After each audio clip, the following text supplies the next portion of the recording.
and welcome to another episode of the Branching Out podcast. On this episode, I'm going to be joined by my team member, Mr. Oliver Russell. He's our main trainer these days in our training team. A lot of you will have met him over the last probably 7-8 months in your training sessions that you've done with him. So let's just get started. Welcome, Oliver, or as we call you, Ollie. Hi, how are we doing? All right. I'm good. How are you doing this week? You've slowed down a little bit because obviously I know a little bit about what you're up to. But you've had a bit of a slower week now, haven't you? You're starting to. Yeah, I think delivery has slowed down definitely. This is quite an interesting situation because we do work together, don't we? And Yes. like you're sort of forced to be nice to me right now on this, so that's quite fun, isn't it? Always No, nice Jess to is you when always you come nice. I'm around. kidding. I'm joking. I only give you a hard time about lunch, Everything. really. Yeah. Yeah. Good stuff.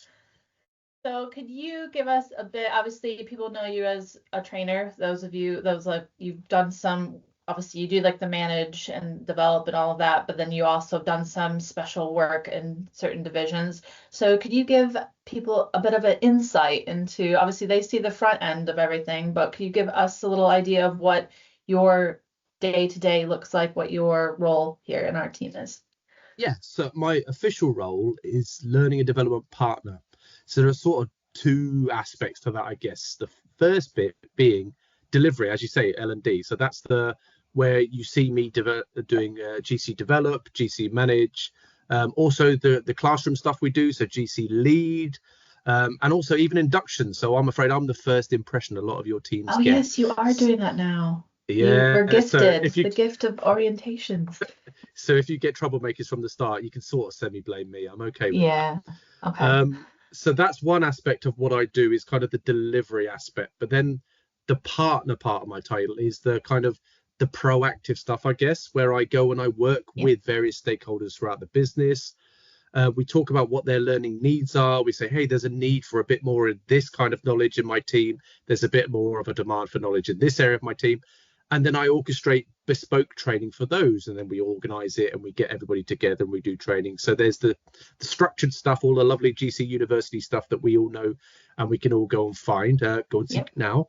But also there is the bespoke stuff, whereas the more I'm coming out and working with stakeholders to try and make stuff happen as well. Yeah. Brilliant. I think that's a solid summary of all, like, it's such a diverse role because we get to work in training with everyone really in the business. So it keeps things interesting, I think, at least from my point of view. I don't know about if you would agree. Yeah. I'm not sorry, So I was nodding there, Jess. I don't think nodding is good for the remember, podcast, is yeah, it? we're not, yeah, no, nodding's not great. You should know this. Yeah. I'm gonna have to like put a quotation in, and Ollie nods as just responds to his answer. So could you walk us through like a typical week for you then? Kind of what does a typical week look like for Ollie? Yeah, definitely. So a lot of planning involved because obviously Yep. I'm kind of here, there, and everywhere, and also my time gets eaten up super quickly. Yes. So I tend to do quite a lot of planning. So normally my Monday morning is getting to know where I'm at, getting myself planned up and ready. Then throughout the week, there's delivery. So there's delivery of the courses, delivery of inductions and things like that. There's also my time business partnering. So there's the initial meeting. So somebody's expressed that actually someone might need some help. So that's where I get together with various stakeholders, either on a one-to-one supporting someone directly and helping them, or getting together with stakeholders who have got an entire team where we're looking at having a boot camp or a project or some bespoke training go in place. So then there's a lot of that. Then once we've got some of that stuff as well, what we fit in around those kind of all of those meetings is Yep. the design element. So Yes. sometimes people ask for something and we don't have it. So we've got to design it. So luckily I've been knocking around doing L&D for long enough that I've got a little something for everything. Yeah. But You it's got not some stuff necessarily. in your back pocket. Oh, I've got all the tricks, all the stuff, but it's I've got to then be able to then pull it together into a Yeah. meaningful workshop that actually hits the goals of the person who's come to me and Exactly. said, I want my team to be more collaborative. What does that look like? And so I need to pull together bespoke stuff and do designing. And then the final kind of element is I do a bit of research. Most weeks I do a bit of research where I do a bit of reading on a subject, Yeah. or I network, or I get involved with CIPD, Business Harvard Review, and all of these different kind of things where it's what are the learning trends? What's next? What is our business going to need down the line so I can continue to be proactive in my approach? Yeah. So what's your favorite then? You obviously you've name dropped a few, CIPD and Harvard Review. What's your favorite thing to read then in the week to do your research? Oh, so I go to a number of places, and this sounds like such a millennial thing to say, but Okay. YouTube is probably that good resource. I Yeah, it think if you is. Google a We all few love names, YouTube. yeah, if you Google Mel Robbins or you Google Simon Sinek, you will find amazing stuff for you to kind of grow and build. But of course, our stuff as well on there. I'm not going to forget about our stuff. So Yeah, our kind of no, we've got our on university demand page. and our Yep. university stuff. There's loads of good stuff from us on there. It's just a really useful resource for learning stuff. Yeah, so please go check out our university page. I'm gonna drop that. I feel like we're gonna sell our resources Yeah, to you in you this one. can't have me on here and not be No. plugging all of the university stuff. Yeah, Yeah, absolutely. we're gonna just do plugs this entire podcast. Right. So obviously you're working with stakeholders, you're presenting, you're orientating folks into the business, you're creating that's a lot, but I guess we know you've got your creative side and we know you've got your detailed side. So I guess what do you find your biggest challenge? Because you've got to dial up certain things at certain times, if that makes sense. So in terms of challenge, I mean, I'm one of these sickening people that quite likes challenge, and I quite like feedback as well. I know it's dreadful, isn't it? I'm a weird person. We know. I've just for you listening, if anyone does any feedback for Ollie in his training sessions, we then get sent the feedback for Yeah. Ollie Oh, each week, so always. we know exactly what you all think of him. Yeah, fact. Yeah, absolutely. Yeah, I'm one of these that I'm really positive about kind of a growth mindset, and I talk about that in some of my courses, and it's not Yeah. always been the case. So for me, I used to be a very fixed mindset. I was in a very operational management role previous to being involved in L&D, and I got myself into quite a fixed mindset, and I've kind of worked my way into more of a growth mindset, which means that when challenges come along, as you say, there are challenges. Everybody in their job role's got challenges.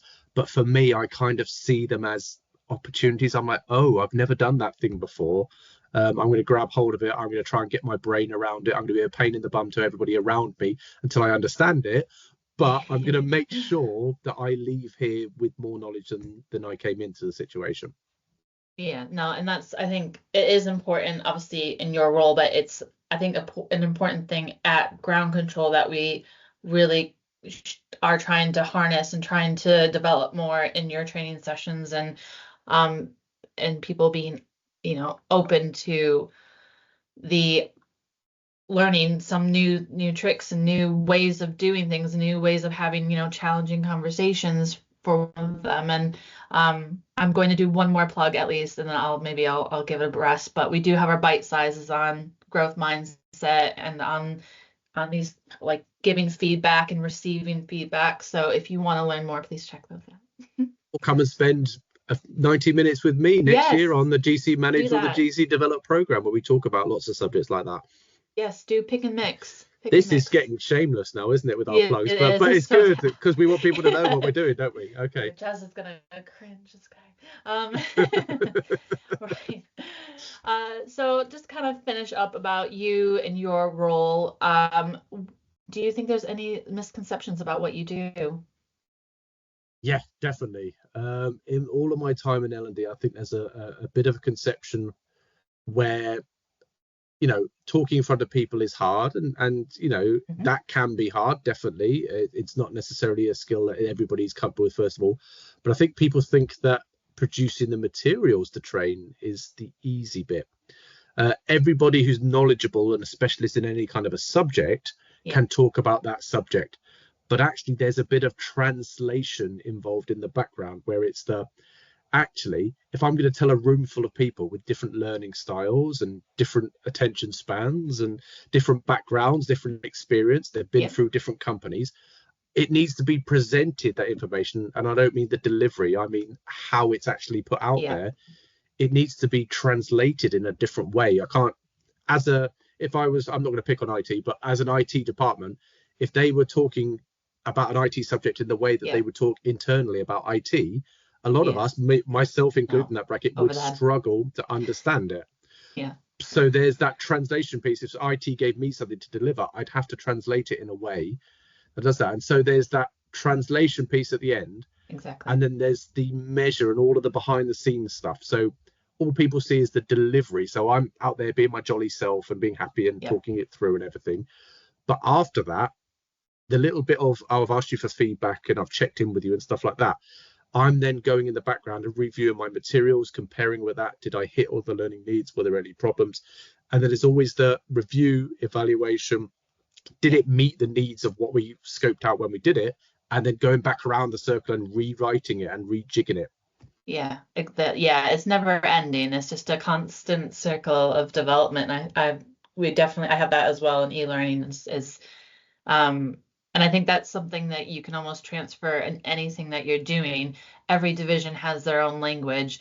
And if you're trying to explain to somebody else, or you're trying to get a client to understand why you can't do something a certain way, it's adjusting your language to make sure that your person that you're giving that information to understands you and can meet you at your, not at your level, but understand where you're coming from.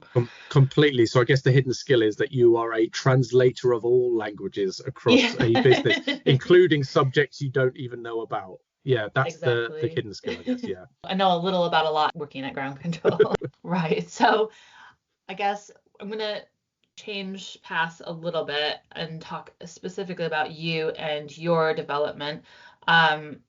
How do you, what do you do as far as your personal development and moving that forward, I guess, because you've got to develop yourself as well in your role. Do you know what I mean? Absolutely. Yeah. So my insight profile is a interesting mix because I'm a yellow blue. I lead with two colors.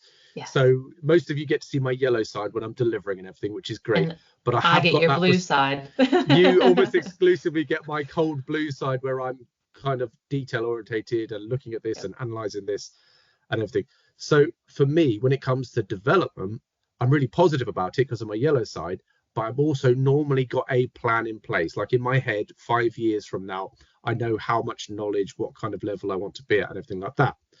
So for me, actually, I think about what kind of topics do I need to research? Where is L&D going ahead of time? And like I mentioned earlier, I put time aside to make sure I do research and I keep ahead of it and I understand, even if it's listening to or watching something on my lunch break, for example. So I'm doing those kind of things constantly, but also I talk to people and I'm really honest with people. So when I came in, I was really honest with Jez and said, Heather, I've come in, I've been at this L&D level for a while. I want to grow, and I've come here because I see you and I see what you do and I want to grow along with you. So Jez very kindly is doing some of the bits where I'm like, I need more knowledge on that, and he helps me. And actually, Jez, fair play to you. You do as well. When I have knowledge gaps, I say, Jez, help me, and you help me develop. And I like to think that's probably quite a good quality for myself. It might be a pain for the people around me, but if I want to develop and I want to know more, I ask and I kind of go out there and I spend time with people. Which is probably good for a business partner to have that instinct. Yeah, I think we too as a team have developed that safe environment where I come to you, you come to me, we go to Jez. Jez comes to us even when he doesn't, surprisingly, he won't appreciate me. Like Jez knows a lot, but he doesn't know everything. Don't say that publicly. Oh my goodness. He does. Well, he does. Welcome to the last podcast that we actually get to do. I will, yes. This is the last time you'll hear from me. But we have that safe environment where we can ask. I mean, the things that Jez tends to lean on me for anyway are system-based things. But we have that. What I was trying to get to the point is that we've developed that safe environment where we can, there's no stupid questions. There's no, we're not going to belittle each other for asking something that we don't know, basically. Psychological safety is one of those. There we go. It's a really big thing in our department. It's one that we promote when I talk about management stuff, when I talk about leadership behaviors. Exactly. I talk about it at every level because I'm reaping the benefits of it. If I make a mistake, I can go to my line manager and say, hey, I totally made this mistake. This is what I'm going to do next time. and it means not trouble. Obviously, if I crash the internet, there might be some trouble. But generally, there isn't. The consequence is, have you learned from it?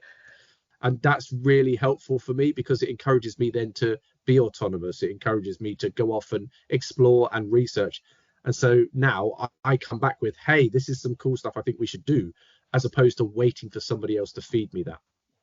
Yeah, exactly. And that's I think, and the way we do that too is each year we have like our team meeting to talk about our objectives, and we do a section on the psychological safety and making sure that we're still on the same page, and does anything need to change, like our kind of boundaries or our rules for our team, do any of those need to change? And we do look at that on a yearly basis. So something for maybe other teams to think about implementing.